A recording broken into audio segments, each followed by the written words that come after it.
felt it brought me back into the room. I remember sitting up cross-legged, just in absolute wonder of what was before me, the humanity that was before me. And so even though I was in a super state of consciousness, it was otherworldly and magical and spiritual and sacred. And I remember looking around me and seeing what was going on with different people. I could see somebody lying in a fetal position, looking very frightened. Somebody else was screaming really loudly, going through some trauma, and Michelle was there with them, and others were there, supporting the person going through what they were going through. And I was just filled with this complete equanimity, which was a very strange feeling, because in life, I'm very empathetic and I'm full of heart.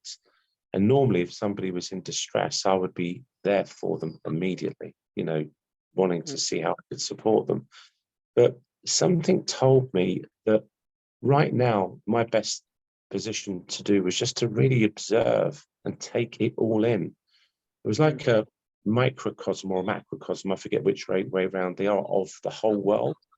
Like, there's somebody there laughing and singing. Somebody else was screaming and in pain. Somebody else was lying there silent and frightened. And I just thought it was like the whole world, where in this world today, there are people having fun and the best days of their lives. There's people having the worst days of their lives. And it was all there in that room, all the different emotions of humanity, from joy to deep suffering. But why I was in this state of equanimity, I believe, is because, again, my highest consciousness or whatever it was informing me that whatever was going on was absolutely as it needed to be. Everyone was going through the experience they needed. And it was okay. It was important for their own personal development. It was cathartic for them to get the pain out of the system. So I